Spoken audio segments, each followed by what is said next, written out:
Northern France, August 26, 1346. A battlefield that no one alive has ever seen, and that history will never forget. On a hillside near the village of Crécy, the English had brought a weapon that no one on this battlefield had ever seen. It started 7 years earlier, when the King of England decided he had a rightful claim to the throne of France. King Edward III of England was not a man who made claims he didn't intend to enforce. He landed 14,000 men on the coast of Normandy and chose his ground with the precision of a man who had already won the battle in his mind. While waiting, his soldiers dug hidden pits in the ground in front of their position, the first layer of a trap that had no equal in medieval warfare. The valley below was beautiful, peaceful, and perfectly shaped to be a killing ground. Then, over the southern ridge, the French army appeared, and it was so large that men on the English line simply stopped what they were doing and stared. The French army numbered somewhere between 72,000 and 120,000 men, outnumbering the English by at least 6 to 1, and possibly more. A 19-year-old English bowman stood in the line and watched the horizon fill with enemy banners, and he kept watching, and they kept coming. On the French side, King Philip VI looked at the small English force on the distant ridge and felt only contempt.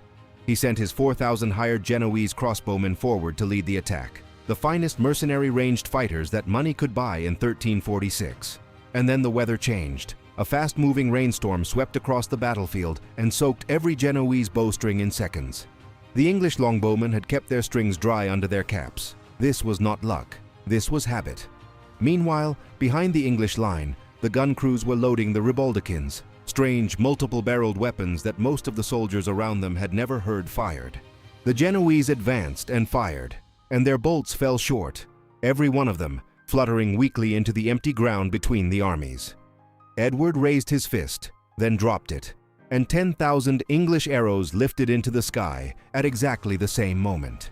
The arrows hit the Genoese formation, and it ceased to exist as a military unit in approximately 30 seconds.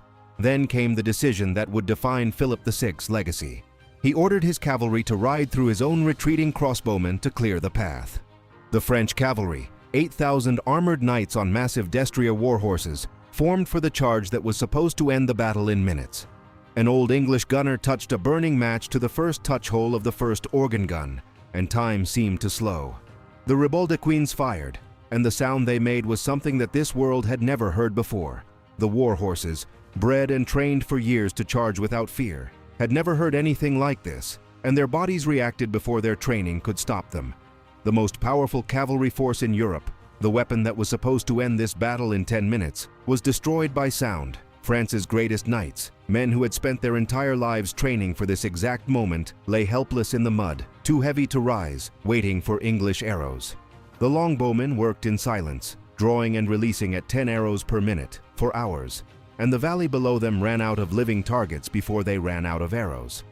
Philip VI watched from the French rear, an arrow through his neck and another through his jaw, and could not make himself understand what he was seeing.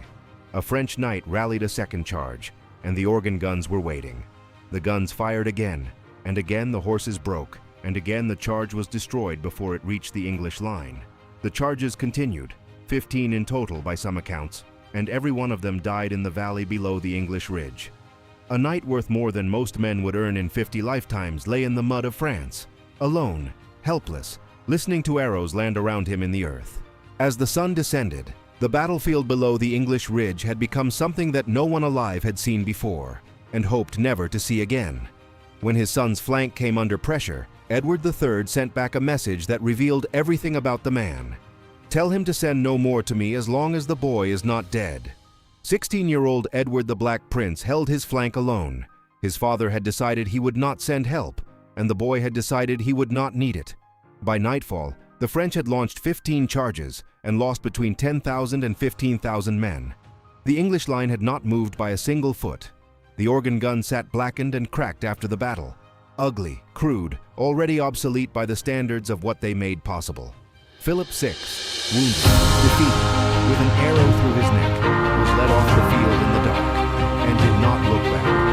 At dawn, the English found King John of Bohemia among the dead, blind, brave, still tied to his knights, all of them fallen together as they had charged together. The final count, approximately approximately 300 English dead against more than 14,000 French, the most lopsided ratio of any major medieval engagement in European history. What Edward III lit at Crécy, with a few crude iron barrels and a handful of black powder, was a fuse that would burn for 300 years, until the armored knight was gone from every battlefield on earth. Jean Lebel, who witnessed the battle, wrote the first account of gunpowder weapons being used in European warfare, and he struggled to find words because the words hadn't been invented yet. The genius of Crécy was not any single weapon. It was that all 6 elements of Edward's plan worked together as a single machine, and no single French response could break it. Today, the fields of Crécy look like every other field in northern France, peaceful, green, unmarked, and carry no visible trace of what happened there. A recovered fragment of ribauldequin, small enough to hold in one hand, connects everything that followed in the history of warfare to one afternoon in 1346. At the battle's peak, French noble command stopped coordinating, and each attacked independently, and each was destroyed in turn, like a system being disassembled one piece at a time. Picture it in 5 images: the priming powder catching fire, a war horse's eye going wild, a king's cold gaze, a bowman's hand releasing death, a knight's hand letting go.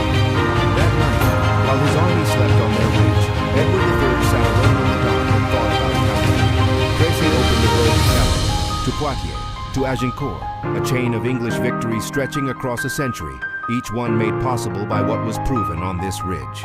A French knight stood alone in the valley after the battle and did not yet understand that the world he had trained his entire life to fight in was finished. From above, the entire battle becomes a diagram.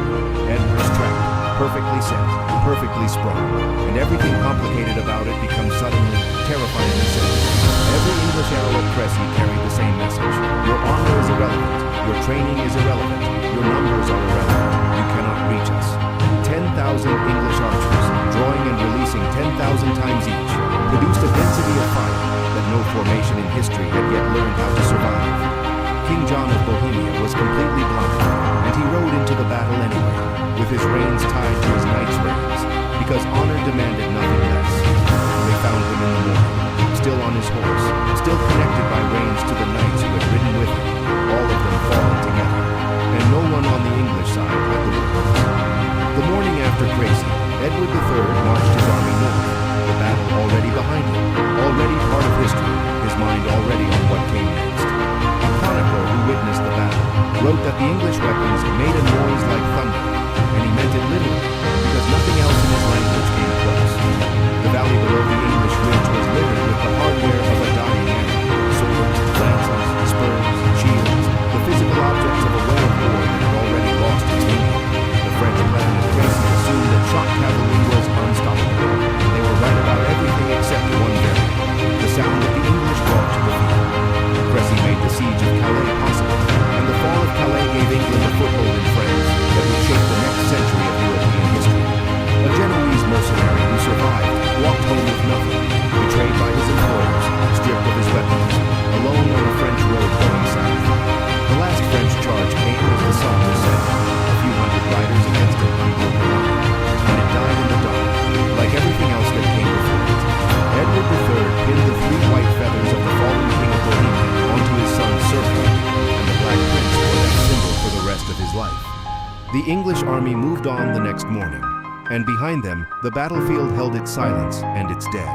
What Edward III did at Crécy, target the nervous system of the enemy's primary weapon rather than the weapon itself, is a principle that runs unbroken through every modern military doctrine. Loading the organ gun was not heroic work. It was careful, methodical, dangerous, the unglamorous labor that made the brilliant trick possible. A single grain of black powder, and everything that followed. A French knight rode home through a village after the battle, and no one met his eyes, and he did not look at anyone, and the road south was very long. The ridge at Crécy will hold the shape of this battle as long as hills hold the shape of the rain that formed them, and that is a very long time. The acoustic startle reflex fires in 14 milliseconds, faster than any training, faster than any courage, and no warhorse on earth had been prepared for the sound of 140 decibels of black powder. Dawn over Crécy. The mist rolled back and revealed a valley full of what France had sent against England, and what England had returned to France. 6 elements: one system, and the most brilliant dirty trick in the history of war. He was brave. He was magnificently, catastrophically brave. And in the world that was ending at Crécy, that was no longer enough. Crécy, Calais, Poitiers, Agincourt, Constantinople, the first muskets, the first artillery, all connected, all beginning here. Edward III rode along his line in the last light, not speaking, not cheering, simply looking at the men who had held a ridge and changed the world while they held it.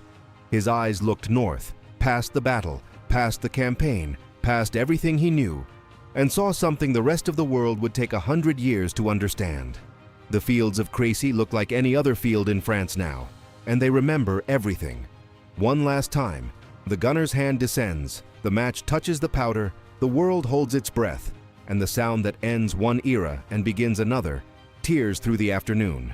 One battle, one afternoon, one sound, and the world that came before it never fully returned. 300 English dead, 14,000 French dead, and fewer than 10 shots from crude iron barrels packed with black powder, the dirtiest, most brilliant trick in the history of war. The age of the armored knight died on a ridge in France in 1346. It just took the world 200 more years to notice. Now ask yourself, what assumptions are we making today that will look just as wrong 200 years from now?